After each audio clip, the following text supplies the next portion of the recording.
بڑی خوبصورت حدیث ہے، سنیے گا۔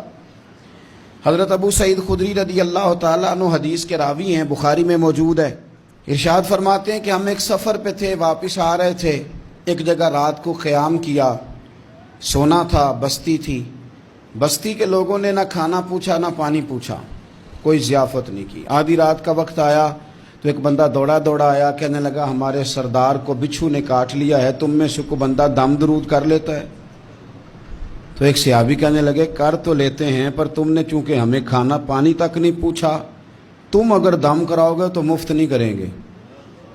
بخاری پڑھ رہا ہوں، پیسے لگیں گے۔ کتنے پیسے؟ بکریوں کا ایک ریوڑ پورا۔ شارحین نے لکھا 40 بکریاں، کنے دما دیاں؟ او بھائی اس سے کوئی بندہ جواز نہ لے کہ پیسے لینے جائز ہیں، اس سے جواز نہ حاصل کرے۔ آپ بات کو سمجھیں، پس منظر کیا ہے؟ پانی تک نہیں تم نے پوچھا۔ کچھ لوگوں کا علاج ہوتا ہے، انہوں نے کہا پیسے لیں گے دم کر دیں گے۔ صحابی نے کہا حضرت ابو سعید خدری رضی اللہ تعالیٰ عنہ فرماتے ہیں وہ چونکہ تنگ تھے، بچھو کاٹ گیا، اور سردار کو کہا چل تو صحیح نا۔ وہ صحابی گئے، سورہ فاتحہ پڑھ کے دم کیا، اور حدیث بخاری سے میں آپ کو دکھاؤں گا۔ لوگ کہتے ہیں دم کدھر سے آ گیا؟ بخاری پڑھ رہا ہوں، صحیح بخاری۔ شفا تو اللہ نے دینی ہے نا، رب کریم نے شفا دے دی۔ بکریاں لے لیں، آ گئے جہاں آرام کر رہے تھے اس جگہ۔ صحابہ میں اختلاف ہو گیا، کچھ کہنے لگے بکریاں لینی چاہیے تھی، کچھ کہنے لگے نہیں لینی چاہیے تھی۔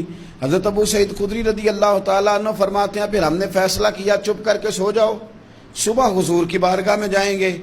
اگر کریم نے کہا لینی چاہیے تھی پھر تو موج بن گئی، اور اگر کہا نہیں لینی چاہیے تھی تو بکریاں ہانک کے واپس کر جائیں گے۔ مسئلہ کیا ہے؟ کہتے ہیں صبح گئے حضور کی بارگاہ میں، جا کے مسئلہ عرض کیا، یا رسول اللہ انہوں نے بھی پانی کوئی نہیں پوچھا تھا، ہم نے بھی کہا دم کریں گے تو پیسے لیں گے، تو ہم نے یہ بکریاں لی ہیں۔ شارحین لکھتے ہیں 40 تھی شاید، تو یا رسول اللہ اب کیا کریں؟ حضور مسکرانے لگے۔ جس کے گچھے سے لچھے جڑے نور کے، ان ستاروں کی نزہت پہ لاکھوں سلام، اور جس کی تسکین سے روتے ہوئے ہنس پڑے، اس تبسم کی عادت پہ لاکھوں سلام، اور ان کی باتوں کی لذت پہ بے حد درود، ان کے خطبے کی ہیبت پہ لاکھوں سلام۔ حضور مسکرانے لگے، اور مسکرا کے پوچھا اچھا پڑھا کیا تھا؟ یا رسول اللہ سورہ فاتحہ۔ فرمایا سکھائی کس نے تھی؟ کہا یا رسول اللہ آپ نے۔ فرمایا پھر آدھی بکریاں میری ہیں آدھی تمہاری ہیں، اور میرا حصہ نکالو نا۔